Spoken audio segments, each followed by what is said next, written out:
Political circles కి ఆ symbol కి ఉన్న క్రేజే వేరు. రెబెల్స్ కి కేర్ ఆఫ్ గా పేరున్న ఆ సింబల్ పై తెలంగాణ జాగృతి అధ్యక్షురాలు కవిత ఫోకస్ పెట్టారట. తాను పార్టీ పెట్టి కామన్ సింబల్ తెచ్చుకునేసరికి కాస్త టైం పట్టనుండటంతో ఆ లోపు వచ్చే ఎన్నికల్లో ఆ సింబల్ తో ఎన్నికల బరిలో దిగాలని ప్లాన్ చేస్తున్నారట. ఆ గుర్తు కోసం చర్చలు కూడా నడుస్తున్నాయట. ఆస్ట్రాలజిస్టులు పండితులు కూడా ఆ గుర్తు బాగా కలిసొస్తుందని కవితకి జోస్యం చెప్పారట. అందుకే రాజసం ఉట్టిపడేలా కనిపించే ఆ సింబల్ తో లోకల్ బాడీ ఎన్నికల్లో గర్జించాలని వ్యూహాలు రచిస్తున్నారట కవిత. ఇంతకీ కవిత ఫోకస్ చేసిన ఆ సింబల్ ఏంటి, ఆ కథ ఏంటి? సింహం గుర్తుపై కవిత ఫోకస్.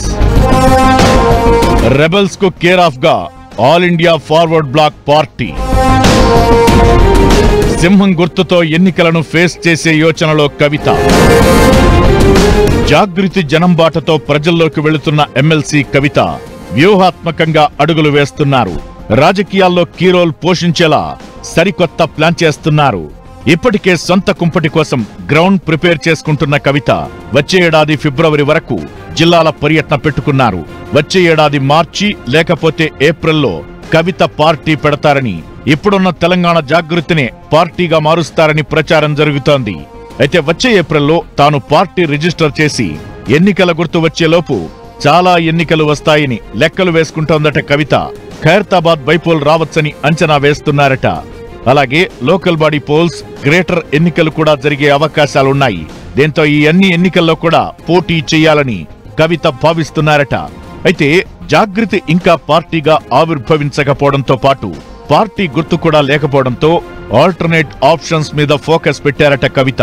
భవిష్యత్లో జరిగే ఎన్నికలను దృష్టిలో పెట్టుకుని all India forward black party గుర్తుపై తన అభ్యర్థులను బరిలోకి దింపాలని చూస్తున్నారట కవిత.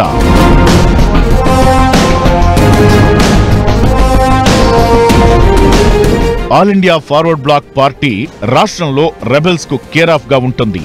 ప్రధాన రాజకీయ పార్టీల నుంచి టికెట్ దక్కని నేతలు ఫార్వర్డ్ బ్లాక్ పార్టీ సింహం గుర్తుపై పోటీ చేసి టికెట్ ఇవ్వని పార్టీలకు సవాల్ చేస్తుంటారు.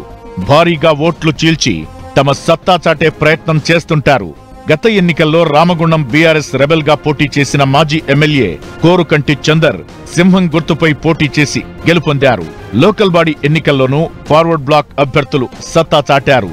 నేతాజీ సుభాష్ చంద్రబోస్ ఐడియాలజీతో పురుడు పోసుకున్న పార్టీ కావడం, ఆ పార్టీ సింబల్ సింహం గుర్తు కావడంతో పోటీ చేయడానికి ఆసక్తి చూపుతుంటారు నేతలు. ఇప్పుడు బీఆర్ఎస్ టార్గెట్ గా జనాల్లోకి వెళుతున్న కవితకు సింహం తోడైతే రాజకీయాల్లో గర్జించడం ఇంకా ఈజీ అవుతుందని లెక్కలు వేస్తున్నారట జ్యోతిష్యులు. రెబెల్స్ కు కేర్ ఆఫ్ గా ఉన్న ఫార్వర్డ్ బ్లాక్ పార్టీకి కవిత లాంటి చరిష్మా లీడర్ తోడైతే ఆ పార్టీకి జనబలం పెరిగే ఛాన్స్ ఉండగా కవిత కూడా ఆ పార్టీ సింబల్ కలిసి వస్తుందని భావిస్తున్నారట. అయితే సెంటిమెంట్, జాతకాలను విశ్వసించే కవితకు సింహం గుర్తు పొలిటికల్ గా కలిసి వస్తుందని జ్యోతిష్యులు, పండితులు కూడా చెప్పారట. అందుకే సింహం సింబల్ తో ప్రచారం సాగించాలనుకుంటున్నారట. ఇప్పటికే ఫార్వర్డ్ బ్లాక్ పార్టీ నేతలు ఓ సింగరేణి కార్మిక సంఘ నాయకుడి మధ్యవర్తిత్వంతో కవితతో భేటీ అయినట్లుగా ప్రచారం జరుగుతోంది. కవితకు మెజారిటీ సీట్లు ఇవ్వడానికి సిద్ధంగా ఉన్నట్లు తెలుస్తుండగా చర్చలు మాత్రం ఓ కొలిక్కి రాలేదట. అన్నీ అనుకున్నట్లు జరిగితే రానున్న స్థానిక ఎన్నికలే కవితకు తొలి టార్గెట్ అవడం ఖాయం.